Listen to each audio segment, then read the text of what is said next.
Thank you. I now turn to Representative Joe Neguse.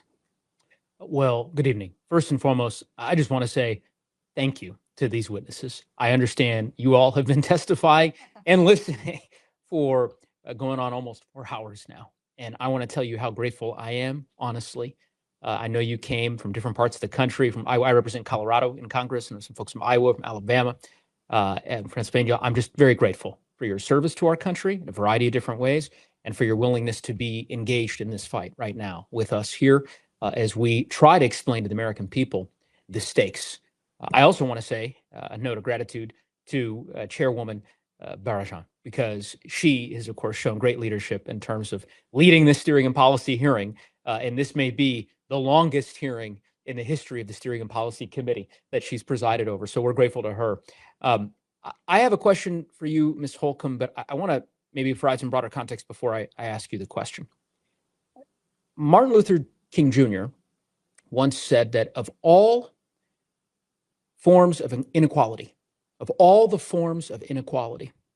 injustice in health is the most shocking and immoral. Dr. King's words could not have been more prescient.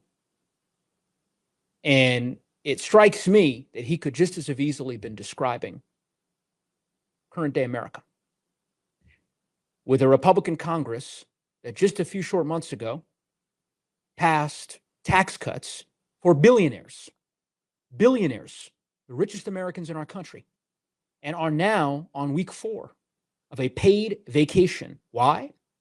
Because they refuse to do anything to lower the healthcare costs of the American people and to address this healthcare crisis that they created with their draconian cuts to Medicaid, as was referenced. It's shameful.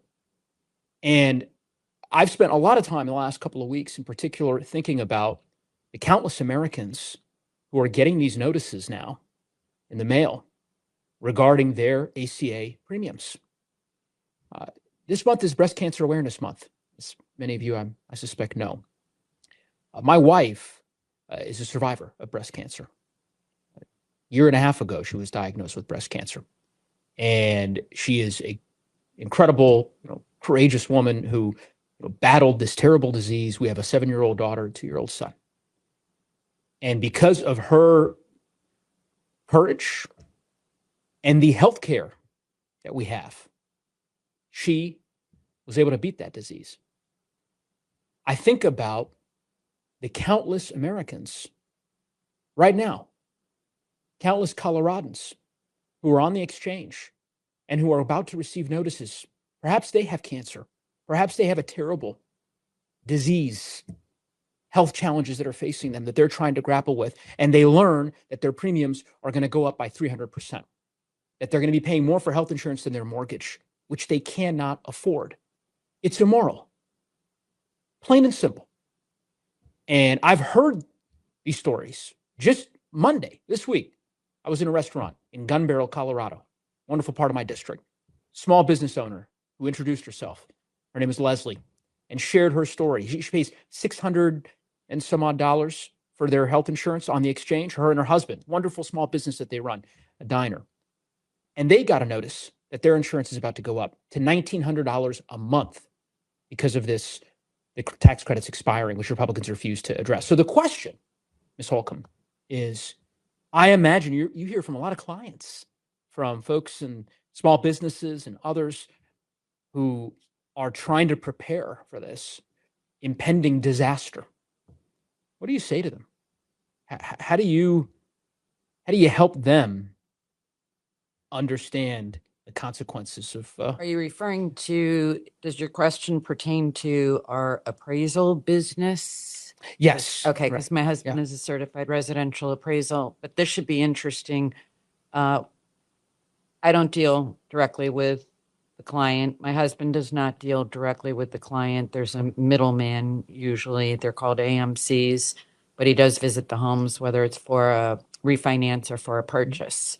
So our whole business is centered around the real estate market, which we're going to see some changes there because you're obviously going to see people desperate to take the equity out of their homes, to pay for their health insurance premiums. Exactly. It's their biggest asset.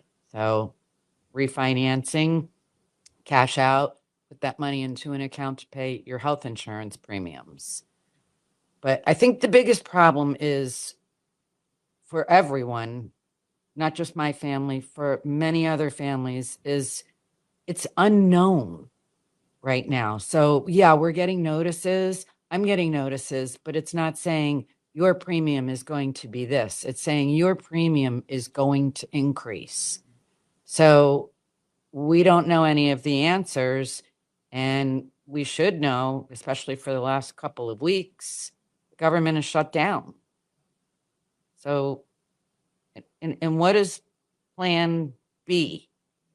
So if there's an increase to our premiums, then what's our other option? Yep. But we've been waiting for it. So I guess So- we'll continue to wait. So well said. And thank you, as I said, for your testimony. Thank you. And I say to all of you, you have far more courage than, unfortunately, our Republican colleagues on the other side of the aisle who refuse to show up here. You all have. We're grateful to you. Thank you. Thank you, Madam Chair. Sure, thank you.